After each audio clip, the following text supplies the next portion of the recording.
할렐루야. 10월 6일 새벽 기도를 시작하도록 하겠습니다. 사도신경으로 우리의 신앙을 고백하시겠습니다. 나는 전능하신 아버지 하나님 천지의 창조주를 믿습니다. 나는 그의 유일하신 아들 우리 주 예수 그리스도를 믿습니다. 그는 성령으로 잉태되어 동정녀 마리아에게서 나시고 본디오 빌라도에게 고난을 받아 십자가에 못 박혀 죽으시고 장사된 지 사흘 만에 죽은 자 가운데서 다시 살아나셨으며 하늘에 오르시어 전능하신 아버지 하나님 우편에 앉아 계시다가 거기로부터 살아있는 자와 죽은 자를 심판하러 오십니다. 나는 성령을 믿으며 거룩한 공교회와 성도의 교제와 죄를 용서받는 것과 몸의 부활과 영생을 믿습니다. 아멘. 찬송가 342장 찬양하시겠습니다. 찬송가 342장입니다.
구약성경 예레미야서 43장 1절부터 13절까지 말씀입니다.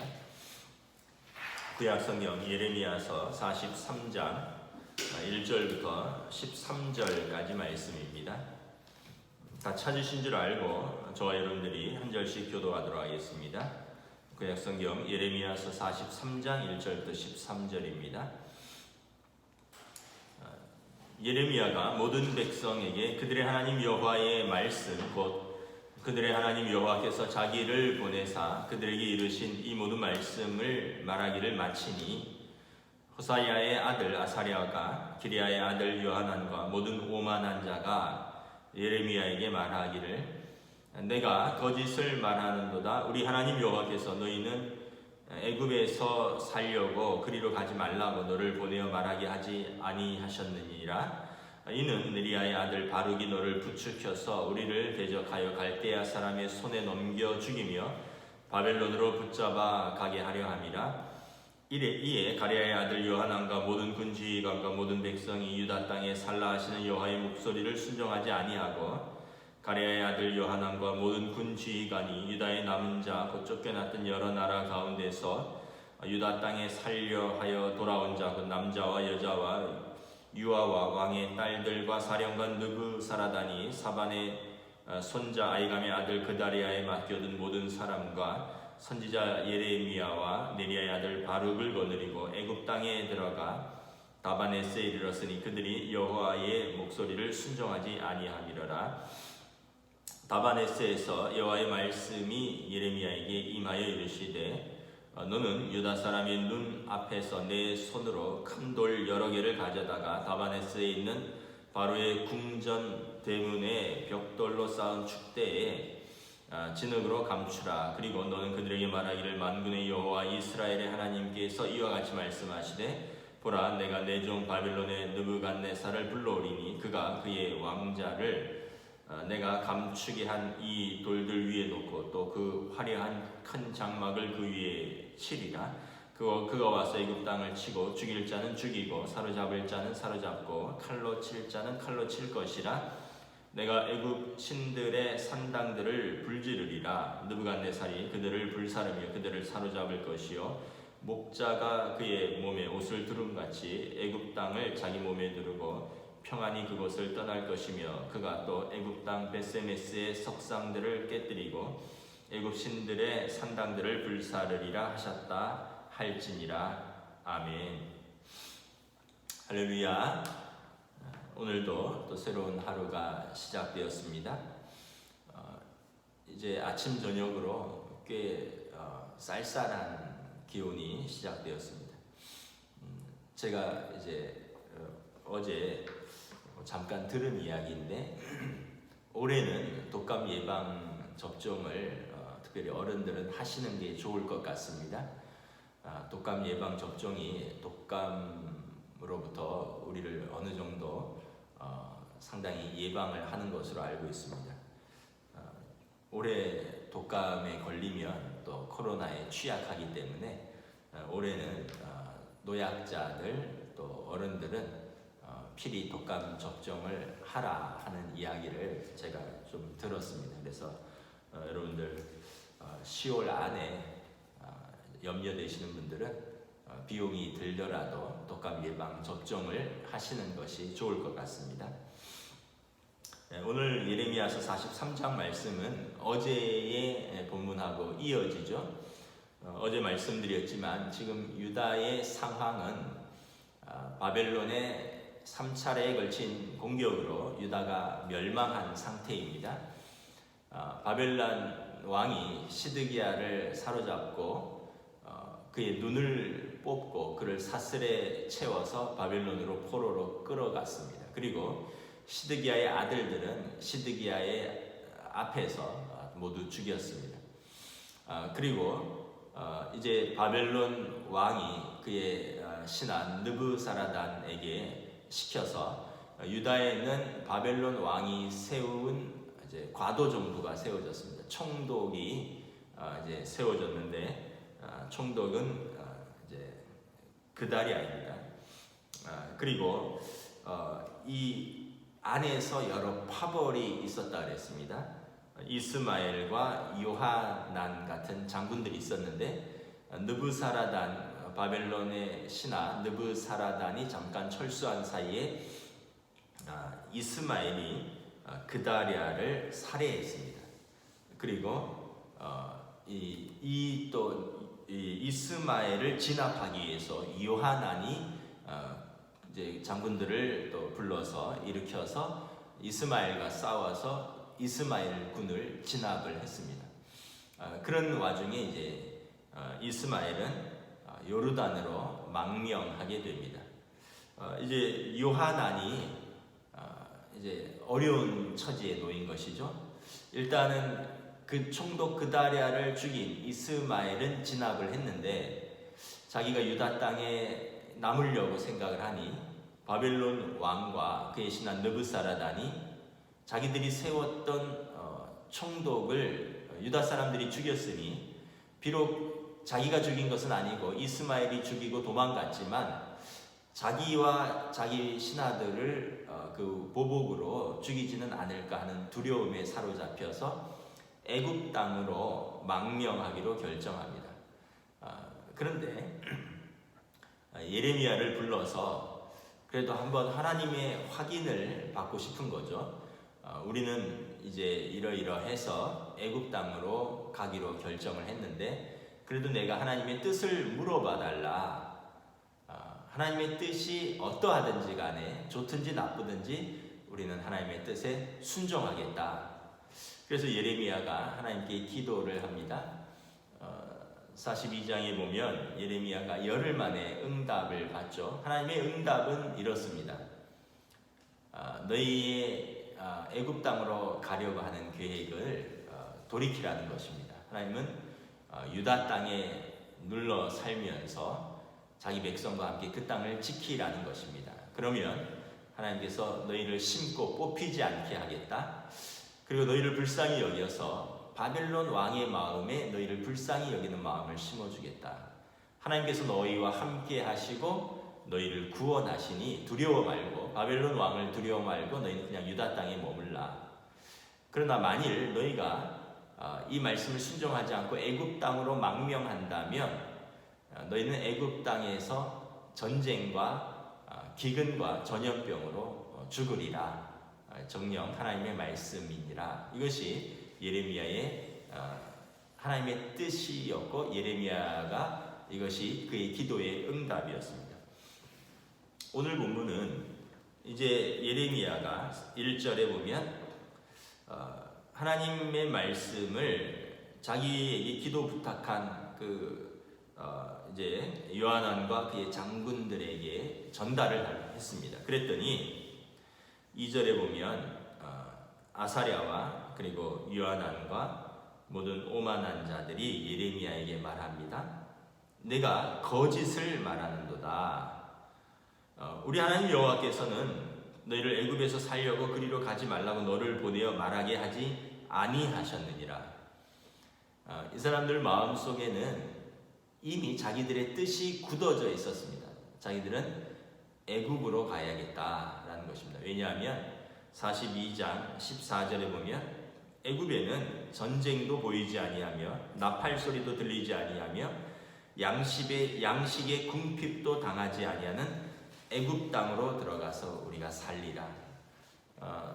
이 사람들의 자기들의 뜻은 이미 애굽 땅으로 굳어져 있습니다. 그래도 좀 더 안전하게 하기 위해서 하나님의 뜻을 여쭈었던 것입니다. 그런데 하나님의 뜻은 정반대였습니다. 애굽 땅이 아니라 그냥 너희 땅에 살아라. 하나님이 너희를 지키시겠다. 너희를 바빌론 왕을 불쌍히 여기는 마음을 주셔서 너희를 그들로부터 지키고 보호하며 구원하겠다라는 것입니다. 그런데 오늘 그들의 응답을 보면 분명히 그들은 우리가 너희 기도의 응답이 우리에게 좋든지 좋지 않든지 막론하고 순종하리라 라고 분명히 42장 6절에서 예레미야에게 약속하고 기도를 부탁했습니다. 그런데 정작 자기 뜻과 다르게 나오니까 이제 예레미야에게 하나님의 말씀을 네가 거짓을 우리에게 말한다라고 예레미야를 거짓말장이로 몰아가는 것입니다. 그러니까 이미 그들의 마음은 자기 뜻에서 돌이킬 생각이 없었던 것입니다. 오늘 성경 2절에 보면 그들을 가리켜서 성경은 뭐라 그러냐면 모든 오만한 자다 이렇게 말씀을 하고 있습니다. 그러니까 오만한 자의 특징은 말씀은 말씀이고 기도는 기도고 자기 삶은 바꾸지 않는 것입니다. 기도하고 말씀을 또 청하기도 하지만 정작 그 말씀을 자기에게는 적용하지 않는 것입니다. 자기는 이미 정해진 그냥 자기 뜻대로 살겠다는 것입니다. 요하난이 예레미야를 불러서 기도도 부탁하고 하나님의 말씀이 우리에게 좋든 좋지 않든 간에 순종하겠다 다 약속했지만 정작 선택적 순종을 하기를 원했던 것이죠. 그 선택적 순종이라는 것이 무엇입니까? 내 뜻에 맞을 때만 하나님의 뜻에 순종하겠다는 것입니다. 나에게 맞지 않으면 나는 이것을 순종하지 않겠다는 것입니다. 그러니까 하나님 보실 때 오만한 자다라고 말씀을 하는 것입니다. 그래서 4절에 보면 결국 요하나니 유다 땅에 살라고 하시는 여호와의 목소리를 순종하지 아니하고 이제 6절 하반절에 보면 선지자 예레미야까지 데리고 애굽 땅으로 이제 피신을 하게 됩니다. 애굽 땅에 갔더니 애굽 왕이 당연히 반색을 하겠죠. 왜냐하면 애굽은 이집트는 항상 팔레스틴을 교두보로 해서 이 중동의 또 중근동 유럽으로 가는 내륙의 거점을 확보하려고 하고 있습니다. 이집트는 아프리카입니다. 아프리카는 이제 배를 타고 바다를 건너서 유럽으로 갈 수도 있지만 이 팔레스틴이라는 이 중요한 지점을 확보를 하면 거기 좀 더 이제 이 중동으로 갈 수 있는 중동, 근동, 아시아, 터키라든가 지금 이란, 이라크, 뭐 쿠웨이트, 사우디아라비아 이쪽으로 접근하는 그 요충지의 육지의 교두보를 확보하는 것이고 더불어서 그리스라든가 이런 이제 또 지중해로 나갈 수 있는 가장 가까운 요충지가 팔레스틴입니다. 그런데 지금 이곳을 바벨론에게 빼앗겨 있는 것입니다. 애굽과 바벨론은 지금 두 강대국이 이 팔레스틴, 지금 유다 땅을 놓고 경쟁하던 중에 지금 바벨론이 지금 이 땅을 차지하고 있는데 거기에 실력자들이 지금 자기 땅으로 피신을 하겠다고 하니까 얼마나 환영을 했겠습니까? 그래서 6절에 보면 다바네스에 이르렀다 이런 말씀이 있습니다. 다바네스는 바로 왕의 별궁입니다. 별궁은 우리가 잘 알다시피 뭐 남한산성이라든가 수원성 같은 데 가면 왕의 행궁들이 있습니다. 왕이 평소에는 궁궐에 계시지만 왕이 행차할 때 왕의 궁궐을 이렇게 축소시켜서 왕의 묵을 숙소와 신하들이 머물 그런 공간이죠. 그리고 경비를 할 수 있도록 이제 담을 치고 그 안에 이제 왕의 그런 것들이 이제 뭐 남한산성이라든가 수원성이라든가 그런 곳이죠. 다바네스는 뭐 이 이집트 왕 바로 왕의 별궁인데 얼마나 기뻤으면 자기 별궁을 내어 주었겠습니까?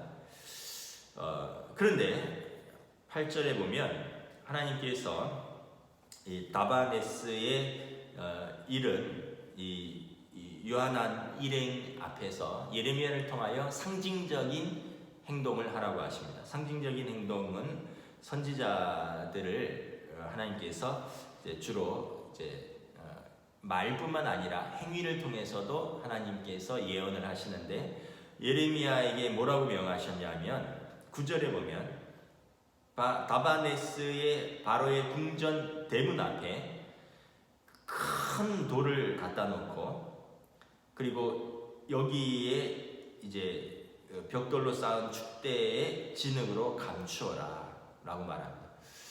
그러니까 이제 그 별궁 앞에 큰 돌을 갖다 놓고 거기에 벽돌을 쌓고 그것을 진흙으로 감추어 놓으라는 것입니다.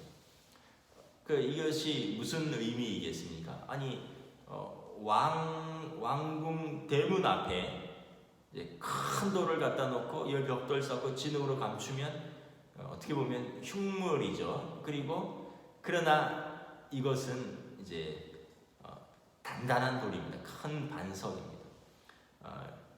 이것은 어떤 의미냐면 10절에 보면 하나님께서 바벨론 왕 느부갓네살을 애굽으로 부르겠다는 것입니다. 그때 이 애굽 왕이 이제 왕궁의 문을 닫고 싸우겠죠. 이 돌 위에 이 벽돌을 쌓고 진흙으로 덮었던 큰 이 돌 위에 바벨론 왕의 보좌가 설 것이다.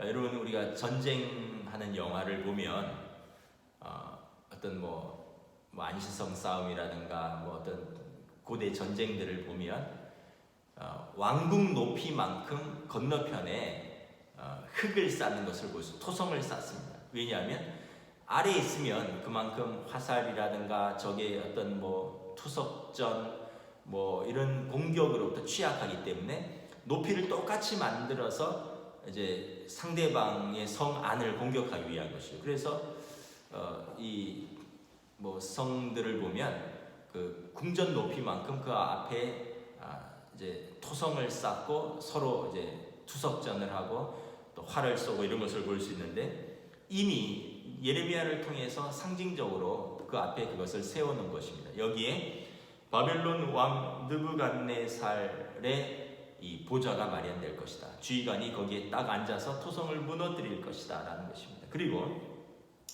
바벨론 왕이 와서 그 예레미야가 쌓았던 그 축대 위에 그의 왕자와 그의 화려한 장막을 칠 것이고 그가 와서 11절에 애굽 땅을 치고 죽일 자는 죽이고 사로잡을 자는 사로잡고 칼로 칠 자는 칼로 칠 것이라.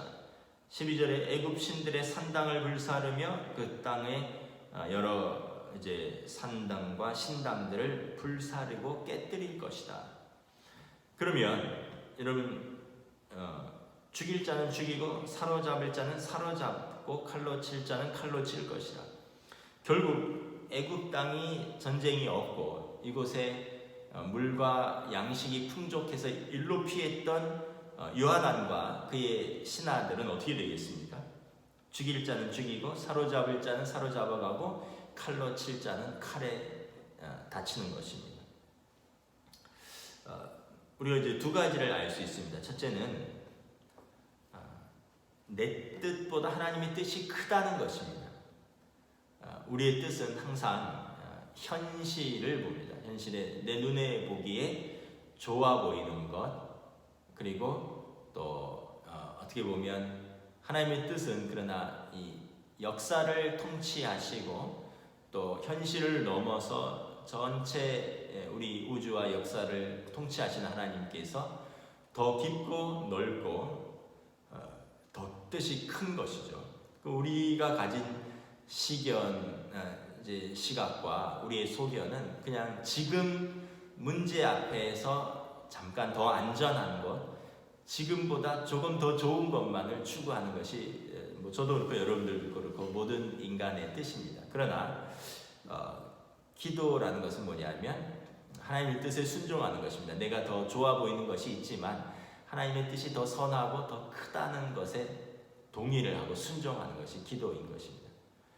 근데 이제 요하난과 그의 신하들은 그렇게 물었지만 하나님의 뜻이 내 뜻과 맞지 않으니까 이제 그것을 거절했던 것입니다. 결국 교만한 선택을 하고 말았던 것입니다. 두 번째는 우리가 선택한 것은 우리 눈에 보기 좋은 것들은 결과적으로 보면 이것이 하나님에게 선하지 않을 수 있다는 것을 우리가 항상 염두에 두고 하나님의 음성에 귀를 기울여야 됩니다. 우리가 창세기 13장에 보면 아브라함과 롯의 이야기가 나옵니다. 아브라함의 목자와 롯의 목자가 소유가 많아져서 이제 서로 다툼과 충돌이 많아졌습니다. 유목민들이니까 이제 양떼들을 서로 풀어놓고 목초를 먹이는데 아브라함의 목자들과 롯의 목자들이 서로 자기 양떼들을 더 먹이겠다고 영역 싸움을 하면서 다투게 된 것이죠.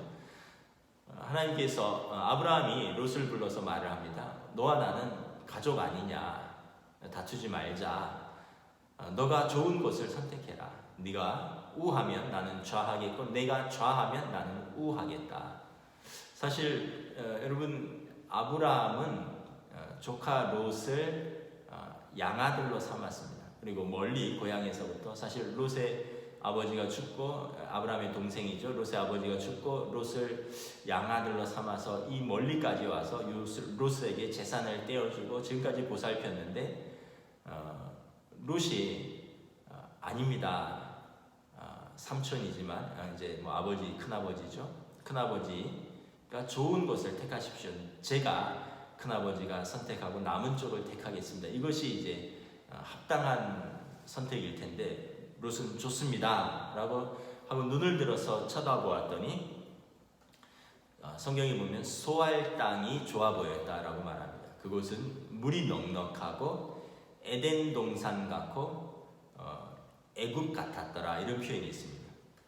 오늘 이 요하난과 그의 신하들이 애굽을 택한 이유는 뭐냐 하면 거기는 나일강이 있고 그리고 비옥한 삼각주가 있는, 그러니까 먹을 것이 풍족하고 바로 왕이 지키고 있는 전쟁으로부터 안전한 곳이다라는 것입니다. 롯도 이제 그 소알 땅이 여호와의 동산 같았다, 마치 에덴 동산 같았다는 거죠. 그리고 이것은 애굽 땅 같았다는 것입니다. 근데 여러분, 애굽 땅과 같았다라는 말에 힌트가 있습니다. 애굽과 바벨론은 항상 하나님을 대적하는 왕이었고, 그러니까 그들은 항상 우상을 섬기고 하나님의 백성들을 핍박하는, 하나님을 대적하는 사람들과 그 땅인데 그 땅이 더 좋아 보여서 그리로 피했다는 것입니다. 롯이 그 땅으로 떠나고 나서 아브라함은 자기가 있는 곳에 그냥 제단을 쌓았습니다. 그리고 하나님께서 그 아브라함에게 나타나셔서 이렇게 말씀하십니다. 너는 동서남북을 두루 바라보라. 내가 종으로 횡으로 밟는 모든 땅을 내가 내게 주리라. 그리고 너의 자손들이 이 땅에서 창대하리라. 하나님은 롯에게 나타나지 않으셨습니다. 롯은 하나님보다 애굽 땅같이 자기가 보기에 좋은 땅을 선택을 했고, 그러나 아브라함은 척박한 땅 같지만 그곳에 제단을 쌓았고, 그리고 그곳에서 하나님이 함께 하셨습니다. 중요한 것은 뭐냐면 내가 보기에 좋은 땅, 괜찮은 땅이 아니라 어느 곳에 있느냐가 중요한 것이 아니라 내가 누구와 함께 있느냐, 하나님과 함께 있느냐가 중요합니다. 창세기 13장에 보면 롯이 소알 땅으로 갔는데 성경에 소알 사람들은 악하였더라, 이렇게 되어 있습니다. 그 땅이 좋아도 같이 있는 사람들이 악하다면 롯도 악하게 되는 것입니다. 지금 요하난과 그의 신하들이 애굽 땅이 좋아 보여서 전쟁도 없고 기근도 없어서 그러갔지만 그 땅 왕과 그 땅 사람들이 우상을 숭배하는 사람들입니다. 결국 하나님께서 바벨론 왕을 그리로 불러서 그 땅을 칠 것이고, 그리고 그곳에 피했던 요하난과 그의 백성들은 죽거나 사로잡혀 갈 것입니다. 그리고 역사를 보면 이제 BC 568년에서 567년 사이에 바벨론 왕이 애굽 땅을 침공하고 그리고 이곳을 이제 무너뜨렸다라는, 다바네스를 무너뜨렸다라는 기록이 있습니다. 애굽 왕이 직접 다치거나 애굽 왕의 궁전이 무너지지는 않았지만 애굽 땅의 일부, 그리고 애굽 왕의 별궁인 다바네스가 무너졌고, 그리고 그곳에 피했던 유다 사람들은 죽거나 사로잡혀 가는 것을 역사는 기록하고 있는 것을 바라봅니다. 저와 여러분들도, 우리들도 항상 옳은 선택을 할 수 있기를 원합니다. 옳은 선택은 우리 생각과 경험과 내가 보기에 좋아 보이고 옳아 보이는 것이 아니라, 내 뜻은 그럴지라도 하나님께서 주신 말씀과 하나님의 기도 가운데 하나님의 뜻을 우리가 분별하면 그것이 힘들어 보이고 어려운 선택 같을지라도 그것이 궁극적으로 옳은 선택이요, 하나님의 인도함 가운데 있는 안전한 선택이라는 것을 우리는 다시 한번 깨달을 것입니다. 기도하겠습니다. 하나님, 은혜를 감사합니다. 오늘 말씀을 통하여 애굽 땅으로 피했던 요하난과 그의 신하들의 기도에 순종하지 않고 자기 뜻을 고집하고 주장했던 자들의 이제 최후에 대해서 예레미야를 통해서 경고하십니다. 우리의 삶도 이와 같을 때가 많이 있습니다. 내가 결정은 내려져 있고, 그러나 더 안전하고 더 확실한 선택을 하기 위해서 하나님의 동의를 구하는데, 말씀이나 기도를 통해서 나에게 그것이 아니라는 사인이 오지만 나의 마음은 이미 굳어져 있고 나의 마음은 내가 결정한 선택에 기울어져 있는 것을 바라봅니다. 그래서 말씀이 와닿지만 순종하지 않고 결국 나의 뜻대로 행했을 때 돌아보면 그것이 결국 나에게 좋지 않은 선택이요, 우리의 불순종과 우리의 불신앙이 결국은 하나님 앞에서도 옳지 않았고 우리 자신에게도 선한 결과를 오지 않았다는 것을 우리가 다시 한번 깨닫습니다. 결국 우리의 삶에서 우리가 우리의 결정과 우리의 뜻보다 하나님의 뜻을 분별하고 또 하나님의 뜻에 순종할 수 있는 마음들을 더하여 주시옵소서. 오늘 하루도 또 이러한 마음으로 살아갈 수 있기를 소원하오며 우리 주 예수 그리스도 이름으로 감사하며 기도드리옵나이다. 아멘.